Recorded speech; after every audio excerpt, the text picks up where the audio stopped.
আসসালামু আলাইকুম রহমতুল্লাহ। প্রিয় দর্শক, আজ আমরা একটি অত্যন্ত গুরুত্বপূর্ণ বিষয় নিয়ে কথা বলবো। বিষয়টি হলো, একসাথে চার মাযহাব মানা কি বৈধ? আমরা জানি ইসলামের ইতিহাসে চারটি স্বীকৃত মাযহাব রয়েছে: হানাফি, মালিকি, শাফিঈ এবং হাম্বলি। এই চারটি মাযহাবই হকের উপর প্রতিষ্ঠিত। কিন্তু প্রশ্ন হলো, একজন সাধারণ মুসলিম কি ইচ্ছামতো একদিন হানাফি, অন্যদিন শাফিঈ, আবার কখনো মালিকি মাযহাবের মাসালা মেনে চলতে পারেন? নাকি তাকে একটি মাযহাবের উপর অটল থাকতে হবে? আজকের এই ভিডিওতে কোরআন, সুন্নাহ ও উলামায়ে কেরামের বক্তব্যের আলোকে আমরা এই বিষয়টি পরিষ্কার করার চেষ্টা করব। বিশেষ করে যারা হানাফি মাযহাবের অনুসারী, তাদের জন্য এই বিষয়টি আরও বেশি গুরুত্বপূর্ণ, কারণ আমাদের দিনই জীবনের স্থিরতা এর উপর নির্ভর করে। চলুন শুরু করি। সবচেয়ে আগে একটি বিষয় পরিষ্কার করে নেই, চার মাযহাবের কোনোটি বাতিল নয়। ইমাম আবু হানিফা, ইমাম মালিক, ইমাম শাফিঈ এবং ইমাম আহমদ ইবনে হাম্বল রাহিমাহুল্লাহ, এরা সকলেই ছিলেন মহান মুজতাহিদ। তাদের ইজতিহাদ বা গবেষণার উপর ভিত্তি করে যে মাসালাগুলো তৈরি হয়েছে, সেগুলোই মাযহাব হিসাবে পরিচিত। রাসূলুল্লাহ সাল্লাল্লাহু আলাইহি সাল্লামের একটি হাদিস আছে, যা সুনানে আবু দাউদে বর্ণিত হয়েছে। তিনি বলেছেন, আমার উম্মতের মধ্যে একটি দল সর্বদা হকের উপর প্রতিষ্ঠিত থাকবে। উলামায়ে কেরাম বলেন, এই চার মাযহাবই সেই হকের প্রতিনিধি। তাই কোনো মাযহাবকে অবজ্ঞা করা বা ত্রুটিপূর্ণ মনে করা সম্পূর্ণ ভুল। একজন হানাফি হিসাবে আমাদের জন্য অপরিহার্য অন্য মাযহাবের প্রতি শ্রদ্ধাশীল থাকা। কিন্তু শ্রদ্ধাশীল হওয়া আর একসাথে চার মাযহাবের মাসালা মেনে চলা, এ দুটো বিষয় এক নয়। অনেকে মনে করেন সব মাযহাবই তো হক, তাহলে আমি সুবিধা মতো যে কোনোটা মানব। এই চিন্তা ধারণাটি মূল সমস্যা তৈরি করে। ইসলামে ইবাদত এবং দ্বীনি বিধান হলো আল্লাহর নির্দেশ, আমাদের সুবিধার বিষয় নয়। এখন মূল প্রশ্নে আসি, একসাথে চার মাযহাব মানা কেন যাবে না? এর মূল কারণ হলো তালফিক বা মাযহাবের মাসালা মিশ্রিত করা।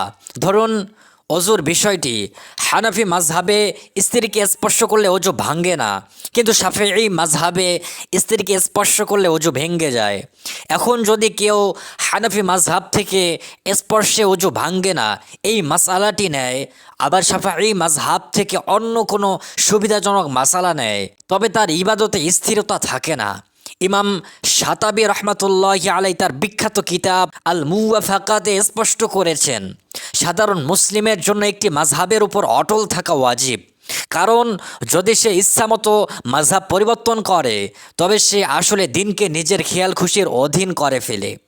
আরেকটি উদাহরণ দেই বিয়ের সাক্ষী নিয়ে।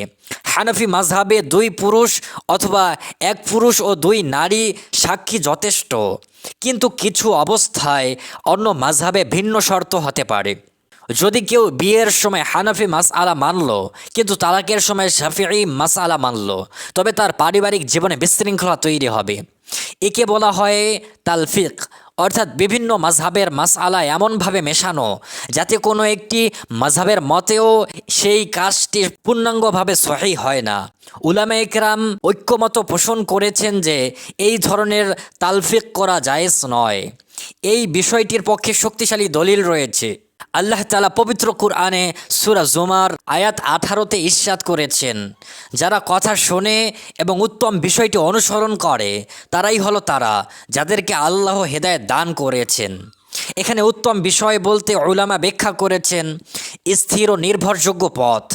যে পথটি আপনাকে আল্লাহর নৈকট্যে নিয়ে যায় সেটি উত্তম, কিন্তু ইচ্ছামতো মাযহাব পরিবর্তন করা স্থিরতা নয়, এটি দ্বিধাদ্বন্দ্ব তৈরি করে। হাদিসে রাসূলুল্লাহ সাল্লাল্লাহু আলাইহি সাল্লাম বলেছেন, যে ব্যক্তি আমার সুন্নাহ থেকে বিচ্যুত হয়ে অন্য কিছু করবে তা প্রত্যাখ্যাত। বুখারী ও মুসলিম। মাযহাবগুলো মূলত সুন্নাহ বোঝার এবং বাস্তবায়নের একটি পদ্ধতি। যখন আপনি একটি পদ্ধতি বেছে নেন, তখন সেটি আপনার জন্য সুন্নাহ বাস্তবায়নের মাধ্যম হয়ে দাঁড়ায়। বিখ্যাত মুহাদ্দিস ও ফকি ইমাম ইবনে নুজাইম রহমাতুল্লাহি আলাই তার আল আশবা ওয়ান নাজাইর কিতাবে লিখেছেন, সাধারণ মানুষের জন্য একটি মাযহাবের তাকলিদ করা জরুরি, কারণ তাদের পক্ষে প্রতিটি মাসালার দলিল যাচাই করা সম্ভব নয়। এছাড়াও উপমহাদেশের মহান মুহাদ্দিস শাহ ওয়ালিউল্লাহ মুহাদ্দিস দেহলভী রহমাতুল্লাহি আলাই তার ইহসাবুল ফি আদালিল ইখতিলাফ গ্রন্থে স্পষ্ট করেছেন, ফিতনা থেকে বাঁচার জন্য একটি মাযহাবের উপর অটল থাকা জামাতের স্বার্থে জরুরি। তিনি নিজে হানাফি ছিলেন, কিন্তু অন্য মাযহাবের প্রতি শ্রদ্ধাশীল ছিলেন। তবে তিনি কখনোই একসাথে 4 মাযহাব মানার পক্ষে ছিলেন না।